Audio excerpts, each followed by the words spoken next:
Okay, great. So let's get started. My name is Paul Nelson. I'm the Chief Architect for Search Technologies. And I will be talking about searching the enterprise data lake with Solr. So, the enterprise data lake and searching the data lake, I think, are terms that are out there. And the purpose of this was to make it a lot more concrete, to say these are the actual steps and the actual commands that you would need to do to index some data that you happen to have in Hadoop in Solr. So we want to kind of go through the steps and show the exact commands and describe the commands, and it's intended to be very much of a step-by-step how-to, which means there will be a demo. So stay tuned. Search Technologies, my marketing department made me put this here. We are 205 search engine consultants worldwide. We have offices in all these countries. Just added Manila, which is quite cool. Founded in 2005. I've been with the company since 2006. We're actually formed by a bunch of people who used to work at a search engine company for a search engine that I invented. So in 1989, I invented my own search engine that was called Excalibur Retrievalware. That lasted for, a good 15 years before it got purchased by Fast. So that was cool. We're now doing search engine consulting, which I have to say is a lot more fun than being a search engine vendor. I liken it to be sort of the difference between making the movie and making the camera. Making the movie is just so much more fun than making the camera. So today, we're going to talk about the enterprise data lake. I'll just talk about what it is to me and why it's different and how it makes sense in today's world. Then why search the enterprise data lake? These slides, I think, will go quite quickly. The process by which we do that, sort of the steps that you would go through to take a database that you have on your data lake and make it searchable for search and analytics. And then we're going to dive into the how-to, which will hopefully be the bulk of the presentation, where we actually do it step by step for a healthcare database that I downloaded from, I think it's the National Institute of Health. And then we'll close up with future slides and then what next steps. In the beginning, there was the application, and computer users would use the application, and that application was responsible for doing everything you would ever want from that application's data, right? You would get the dashboards and the alerts and the reports and search and troubleshooting and all of that from that one application. Well, things got a little crazy. Now we have dozens of applications and many computer users. So when this happened, companies thought, well, we have all these different applications for HR and vendors and sales and manufacturing and distribution. Let's take all those applications. We're going to pull all the data out from those applications. We'll do this thing called ETL, extract, transformation, and loading, and load them into these enterprise data warehouses like Oracle or Teradata. And then from that, we will do all of our dashboards, alerts, and reports, and searching and troubleshooting from that. So this has been the case, of course, since, the 1980s. The enterprise data lake flips this a little bit. Now we have many, many, many, many computer users. We have hundreds of applications. And instead of doing an ETL process where we transform the data before we load it into the system, we are now instead loading in raw data.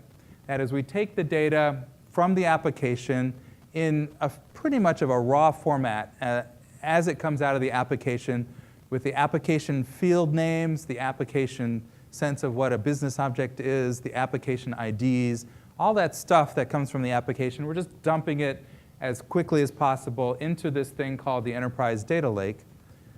And then we move the analysis and transformation and understanding part to after. That is, we take that raw data, we then analyze it and process it, and from that we get our dashboards, alerts, reports, and search and reporting. And so this is, I think, the notion of the enterprise data lake. So, and just to emphasize that the results of the analysis can also be an input to the data lake. And so now we have processed data as well as raw data.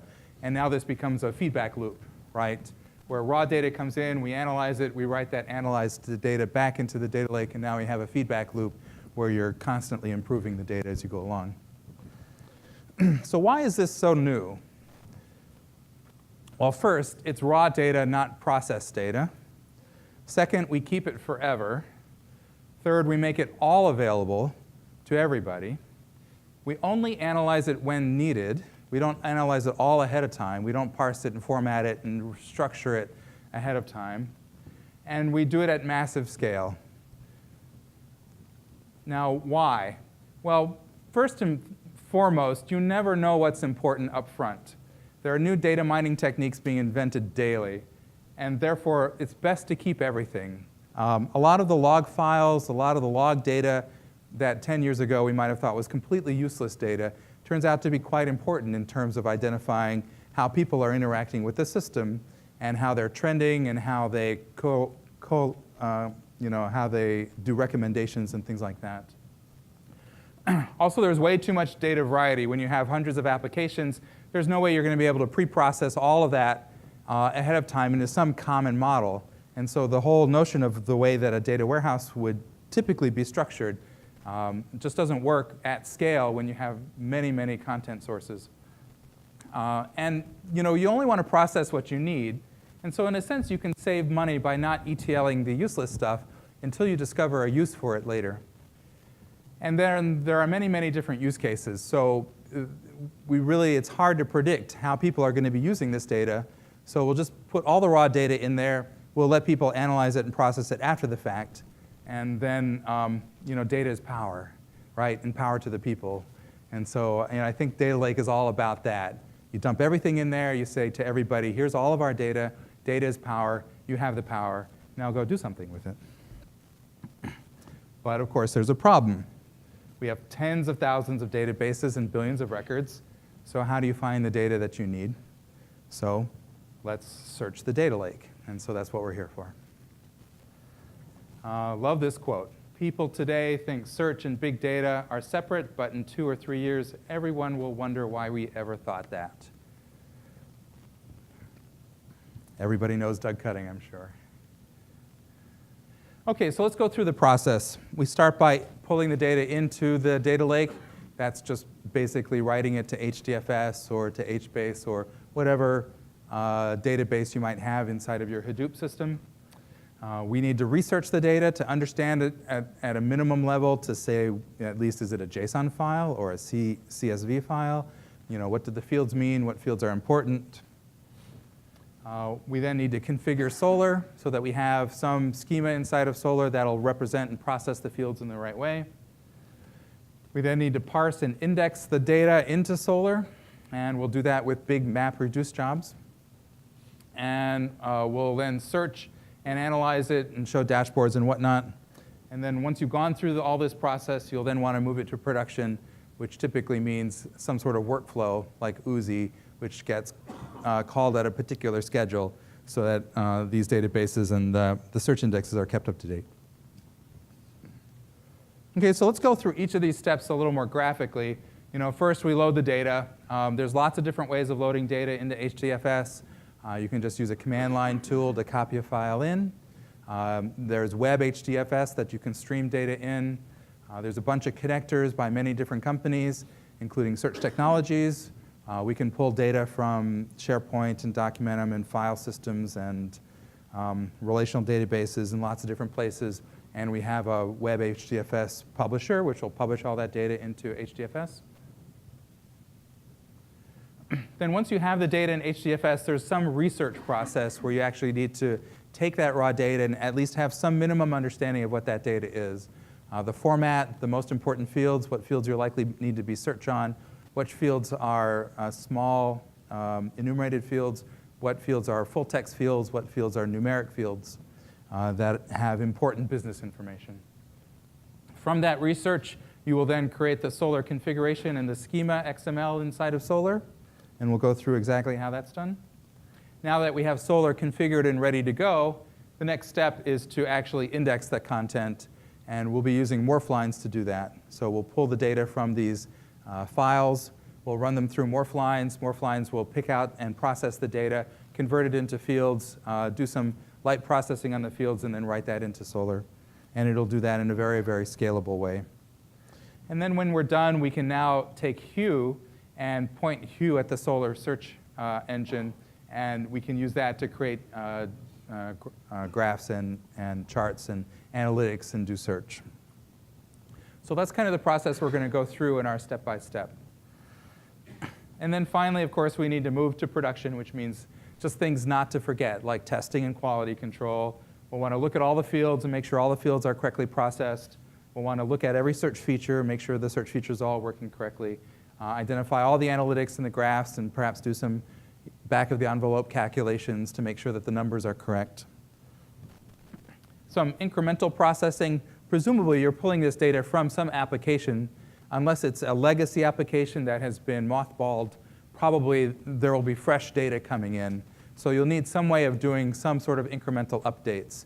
If real-time processing is important, you might want to explore Flume or Spark streaming.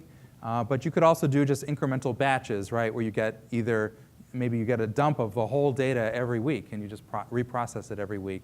I know lots of companies who do that. Or perhaps you get a table of updates of deletes and adds, and then you process the deletes and adds. And then finally, workflow and scheduled jobs. So you'll want this to happen automatically in the background. And so Uzi, I think, is probably the best choice for that. And then finally, security controls. Although I'm constantly about all data for all people and data to the people and people. In real life, of course, you probably don't want somebody's social security number or their annual salary to just be available to anybody. So there are reasonable cases where security controls must be carefully thought out as part of the process. OK, so before I dive in, I think I'm going to just hold all the questions to the end. Let's just get right into it. So now.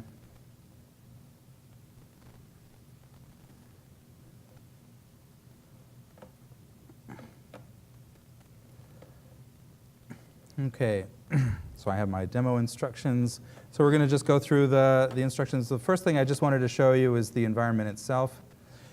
This is our Cloudera cluster on AWS. We have 4 nodes. This control node is actually an edge node, which controls all the communications in and out to the outside world. So it's the point where all of the external accesses occur. And then, of course, we have the three data nodes. This is not a real cluster. Obviously, it's a small cluster. They're all M3 large. You'd probably want larger machines, and you'd probably want at least 4 nodes in your Cloudera cluster. I just wanted to show you these are the actual machines that we'll be using. Then let's take a look at Cloudera Manager. So these are the processes that are installed on all of these machines. Things like Flume and HDFS, of course. You have to have HDFS on everything. Hive, which we're not using for the demo. Hue, which we will be using. That'll be our kind of window into the system for both file browsing as well as searching. Uzi, which we won't be using, but which you would use, of course, to do scheduled MapReduce jobs. And then Solr, which will be the actual search engine that's installed. The cool thing about the Cloudera search version of Solr is it stores the indexes directly in HDFS so that they're available across the cluster, and has all the advantages of HDFS like encryption and block replication and all that.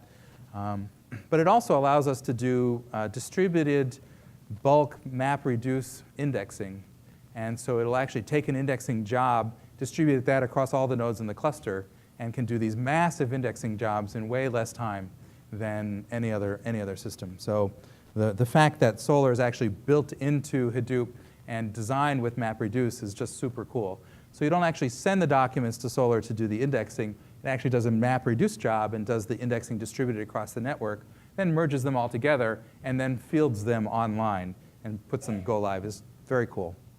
Yarn is the, the structure which will do the actual MapReduce. Can everyone see this? I can zoom in a little. It's good enough. OK. And then Zookeeper, of course, is required by Solr. All right, so I was going to show some other things like the roles of the hosts, so you can see, what hosts are running what machines. I don't know if this really makes much difference. Zookeeper is the SS node, which seems a little sinister. And for some reason, sorry, the Solr is SS, and then Zookeeper is just S, and I never quite figured why anyway. But anyway, those are the machines. And then, let's go in and do step one. So, the first thing that we need to do is we need to get data into the system. And I had mentioned that there are many different ways of getting data into the system. I just wanted to show you a couple, just so you kind of have a flavor for it. One of them is with Hue, and I can go to the Hue web UI. And when I look at the file browser, this is HDFS. And where we've stored the data is under Lucene Revolution, data, input, and then these are the three input sources which we created as part of this demonstration. And we'll only be really worried about the healthcare one, which is healthcare data, long lat CSV. This is actually a process version of the healthcare data. And so there's an upload button, right? And you can upload content into that if you want. So other things that you can do, you can actually go and interact with HDFS using these HDFS DFS commands. So this is a command which goes to Lucene Revolution, data input healthcare data long lat 2 CSV, and just shows me the top 10 lines from that. And so you can see what this healthcare data looks like. And you can also do things like get a directory listing. Oops, let's try that again. Get a directory listing. And you can copy files from local to HDFS and so on. And I think I've already talked about these other ways of getting things into HDFS. Aspire, and that's a product that we have, which is a connector that can publish into HDFS, is just using web HDFS, and there's lots of other companies who are doing connectors to load data into the system. Okay, so that's like getting data just physically onto the machine. The next step, of course, is you need to sort of explore the data. We can actually just click on this in Hue and take a look at what the data looks like, right? We have the DRG code, and then space dash, and then the DRG description. DRG, by the way, is a diagnosis-related group. So it's a healthcare coding structure which tries to identify the diagnosis of the user, of the patient, the diagnosis of the patient, the healthcare user, so that ideally they will be correlated to the amount that are being charged based on the location. We have the provider ID, we have the provider name, the provider address, the provider city and state and zip code, and then some other numerical data at the end, followed by a latitude, longitude. Okay, so that just gives you a kind of a flavor for what that data is. The sorts of things that you would need to do. Let me just look at I have kind of a more raw version of the data here. This is what actually came down from the government. The sorts of things that you'd probably want to do is this first column, which is the DRG definition. You probably want to split out the DRG code from the DRG description into two separate fields, I think. And take a look at the $ things. The numeric values came from the government with this extra space and a comma and a $, and enclosed in double quotes. So that's kind of an awkward, numeric format that'll probably need to get cleaned up before it's stored into the index, because we want to store actual numbers into the index. There's probably other things you might need to do, like white space trimming and other sorts of normalization. All right, so that's sort of investigating the data. Now, a real data investigator, of course, would take that. They'd go to a subject matter expert, and they would say, please explain what these fields mean, and please explain, the purpose of these fields, and then let's talk a little bit about what sorts of searches you might need to do to solve your problems. And from that, a real data analyst would then be able to describe exactly in the schema all the features that they would need, what facets, what fields would be faceted, what fields would be date ranged or numeric ranged, and what sorts of analytics they would want to get out of it. So I don't want to gloss over that. I think that's quite an important aspect, because you really need a semantic understanding of the data in order to correctly compute the schema. OK, but we need to move on. OK, so next, we're in the configure Solr part. So I'm going to log in as a HD user, which is probably not best practice. And then, now the way this works typically, we all know that Solr has a Solr schema.xml and a Solr config.xml, plus a whole boatload of other config files, most of which are rarely used or rarely modified. So what we're going to start by doing is creating a template of these configuration files, and we're going to use this Solr Control command to do it. So Solr Control is a command available for Solr for doing exactly this sort of thing. And what we'll do is, if I look in my home directory, we see I have nothing. I'm going to go ahead and do this generate command to generate some healthcare configs. And now when I look at it, I now have healthcare configs as in my directory structure. Okay, and so when I look at the healthcare configs, that's a conf directory. And this is a conf directory in my home directory, right? So it's on my local disk. It's no longer in HDFS or Zookeeper or anything. And look, I have a copy of all the configuration files that make up the template configuration. Okay? And so there's the schema.xml, and we can edit that. There's the Solr config.xml, and we can edit that. And so the idea is you create a template first, then you edit it to meet the needs for the data that you want to index. And then what we'll do is we'll load it into Zookeeper. So I happen to have an edited version handy. So I'm just going to copy that over and then just show you what I did. This is a little like, putting the turkey in the oven, then pulling the completed, oops. Don't know what that was.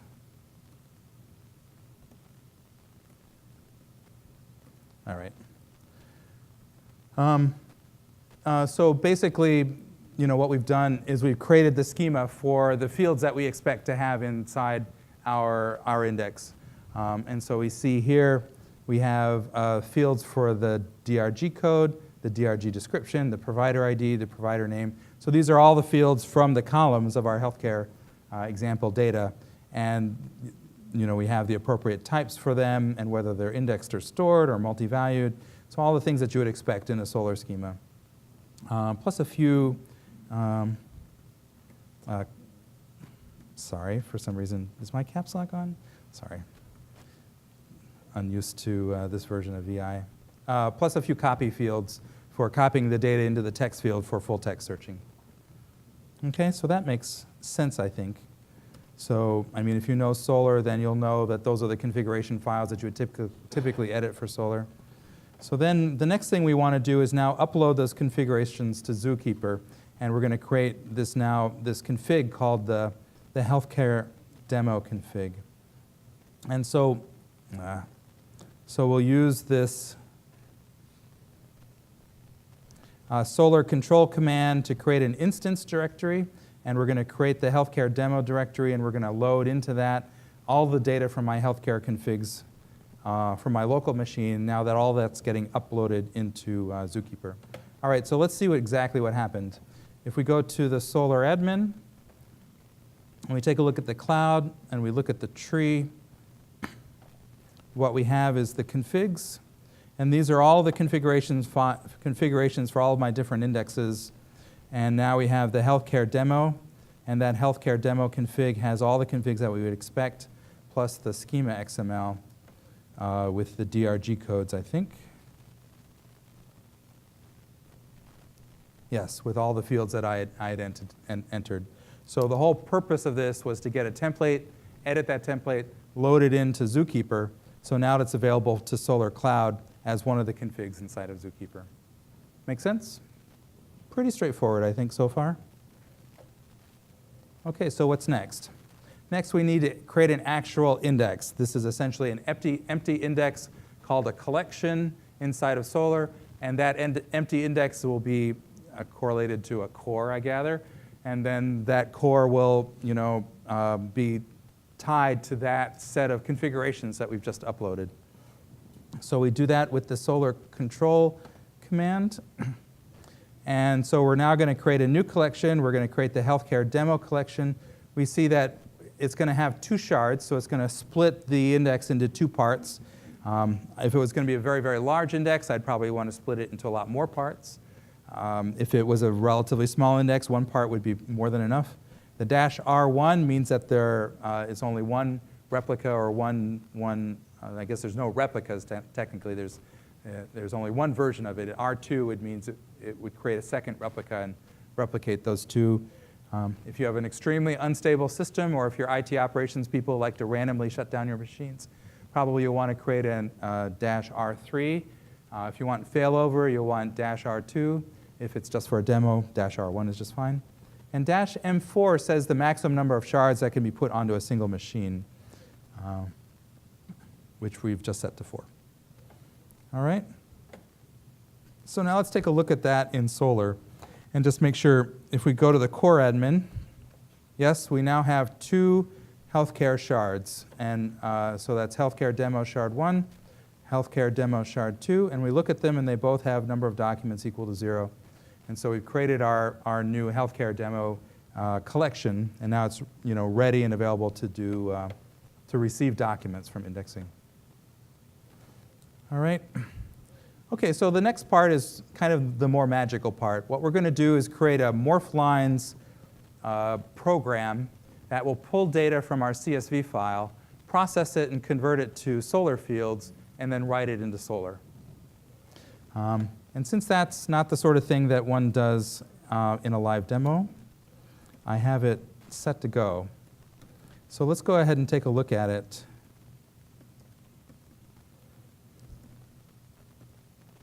OK, so this is essentially a pipeline processing structure. We first specify where the Zookeeper host is for Solr and what collection it is. The import commands, I specify where our customizations are. So if you want to create customizations which process data in a special way, you'll write that into a Java program, and then you will need to launch your MapReduce job with the jar that has your customizations, and then identify the packages, right, that have the imports. And so then what Morph Lines will do is it'll find all of your customizations in those package directories and load them in so they can be used inside of the Morph Lines here. But let's just take a look at Morph Lines. It's actually kind of makes sense, right? We start with a command. So this is a list of commands. Every record essentially is going to go through, every file is essentially going to go through this pipeline of commands. And the first thing is to read CSV. So that's going to take the raw file and split it into a series of columns. The separator is a comma. The columns are are from left to right, the DRG definition, the provider ID, the provider name, the provider street, and so on. If one of these columns is exactly the same as a Solr field, it will just get copied directly into the Solr field, and you're done. And that's it, right? It's very straightforward. We ignore the first line. There's quoting characters and other configurations. So that's the read CSV. But that wasn't enough for us. We had to do some $$ formatting. So we stuck in a second command, which is a custom dollar amount formatter to get rid of the $sign, to remove the commas, to get rid of those double quotes in those dollar items. And it does that for these specific fields. And so it just reprocesses those fields and does that cleanup. I'm just a little nervous about getting through everything in time. Yeah, I guess. But then the white will go. I wondered. I changed the blue. The blue was really awful. And I just don't know. Colors, I think I can change red and heighten it up a little. And there we go. Better? OK. So then after the dollar amount formatter, we're going to actually create the latitude-longitude field. That's another custom plugin that we created. Do the healthcare field splitter. This is kind of sort of the problem with Morph Lines. If you have some sort of manipulation you need to do on the data, there's a lot of these little custom Java programs that you have to write. Now, I will say that writing them is quite easy. If we take a look at example here, we have our dollar amount formatter builder here, and on the do process, you get the record, you iterate through the record, identify the fields that you want, and then you just look to see if it starts with a dollar sign or starts with a double quote dollar sign, and then you remove the extra characters, and then you remove the double quoted characters, and you replace the comma with a null string. And so you can basically copy this, and if you have these custom formatting things, it's relatively easy to create a custom plugin like this. And then, of course, once you've created it, you can use it for all your data sets and reuse it for all of your Morph lines. So they're not tied to any particular collection or any particular data set. OK. So then when we're done, we're going to just create a log. We'll generate a UUID for the ID field. And then this sanitize unknown Solr fields, this is part of Morph Lines. It actually reads the Solr schema and erases all the fields that are not in the Solr schema so that there won't be any errors when it writes the data to Solr, and it'll guarantee that all the fields that it writes to Solr are actually known schema fields. And then finally is the loadsolar, where we actually write it to the index. OK, so that's the pipeline for processing content. There's similar commands here for doing read JSON. And then there's another entire tool for reading from HBase. So I'll just do that. OK, so one last thing I need to show you is the actual, oh, here we are. Where am I? CD bin. Is the load healthcare demo script. So this is the actual command that you send to Hadoop to run. Oh, and now we have purple, I guess, which is a problem. Let's see if I can quickly fix purple. Is that magenta? Yeah. There we go. So this is an actual Hadoop command to run the MapReduce job, which creates the indexes. So we're going to do that with a MapReduce indexer tool. The libjars, this specifies where our extensions to Morph Lines are located. -D is the number of mappers we want. The Morphline file is the Morphline file that we're going to execute on that data. The output directory is where we're going to store the indexes. The Zookeeper host, the collection name. --go live means that once everything is done, we're going to take those indexes and push them onto a live Solr server. And so if you don't do go live, you're just creating the indexes, but you won't actually be able to search them. You have to then field them on the live running Solr system. The number of go live threads for that process. And then the HDFS and HDFS input data directory. So this is where the data comes from. And that data can have a bunch of files. And that's one thing I forgot to mention. If you're uploading lots of data, you'll want to do it not in just one file, but in a whole array of files so that it can all be processed in parallel. All right? So let's just go ahead and run that.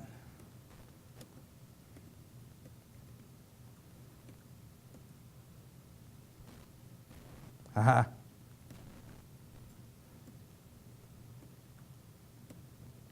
And so now we're going to go ahead and run the MapReduce job that does the indexing. And you notice you see the URL to track the job? That's quite cool. We can clip that out of the text and go take a look at it.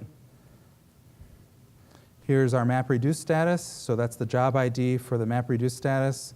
And it's running the MapReduce indexer tool and the Morphline mapper. So that's all excellent. And now we can see the progress the number of maps, the number of reduces, and how those are proceeding.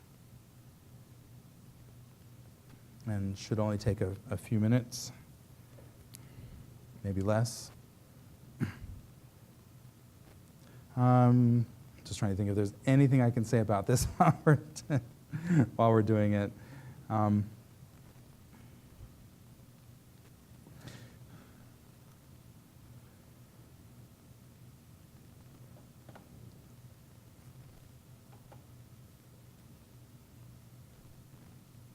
Oh yeah, there is something I can show you. While that's finishing up, I just wanted to show you also on the presentation, which you'll see later, these are the various resources that we found to be helpful for this process. Those are the HDFS file system commands, the Solr Control reference guide, the Morph Lines reference guide. The actual content of a Morph Lines file is in this kind of strange format called the HOCON format, which is a human-readable version of JSON. The MapReduce indexer tool is described there. There's a Crunch indexer, which is a Spark-friendly version of indexing, which can be used for both indexing from within Spark as well as from MapReduce. And then the Lily HBase indexer for indexing HBase records.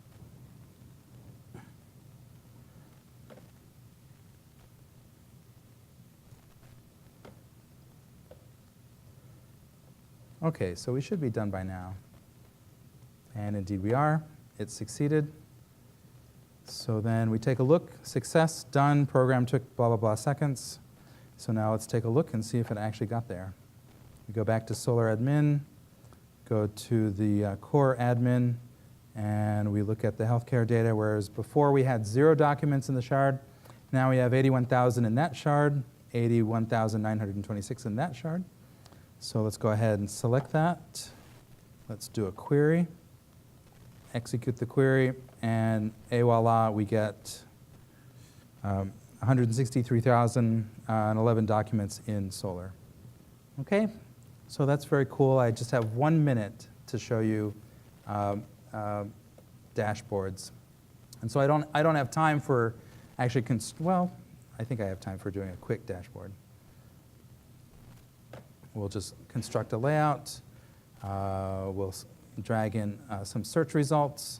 We'll choose, oh, sorry, I need to do it again because I chose the wrong index. We'll drag in some health results. We'll choose the DRG code, DRG description, the provider ID, and the provider name. So that's our search results. We'll drag in a facet on the DRG code. So now we've got facets. And I always wondered what 194 is. It's simple pneumonia and pleurisy. And 690 is kidney and urinary tract infections. So not very pleasant things to have. And I'll just show you one more thing, which is the map, which is very cool. If you want to map all the cases across the United States that have, I have to choose the latitude and choose the longitude. So on the search results that I see on the screen, this is the location of those search results on that page. And then as I page through search results, you'll see the pins move around the map. OK, so I think that's pretty much the end-to-end. I know it was a little quick at the end there, but hopefully gave you a feeling for the steps that it would take to get actual data from HDFS into Solr Cloudera search, the Solr instance, and then do some search and analytics on it. And I think we have time for questions. Is there somebody in control of the room who would know? I'm just going to take some questions. 3 minutes for questions? Cool.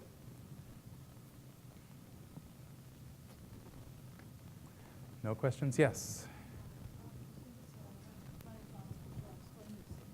What's that? Yes.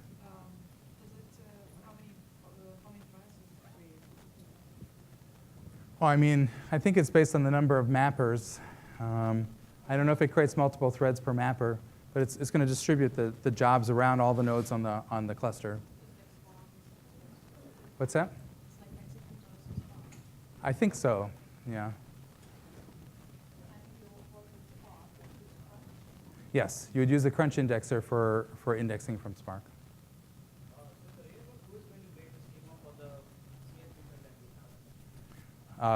Who creates that in the real world? I think.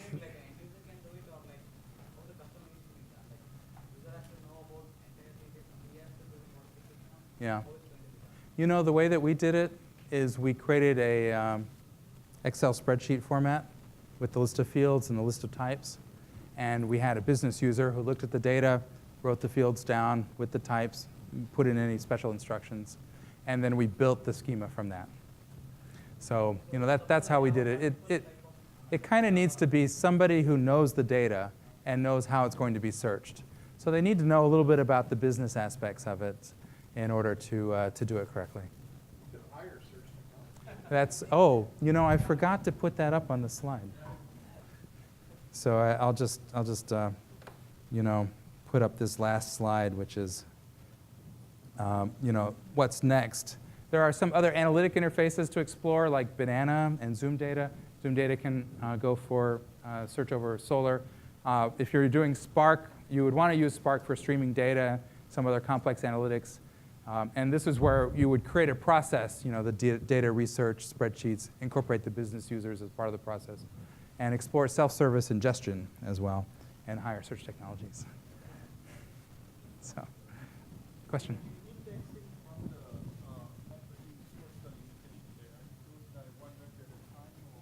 If you're indexing from MapReduce, what's the limitation? Because it's a MapReduce job, I don't think there's much in the way of a limitation. It automatically distributes it across the whole cluster. Very large files will be divided into blocks, and those blocks will then be processed 64 megabyte blocks in parallel across the machine, and I think across multiple threads within machines as well. Yeah, it's entirely based on the amount of hardware that you've applied to the system, but it's linearly scalable, which is, you know, the beauty of it. Well, okay, we're all done. Thank you very much for your attention.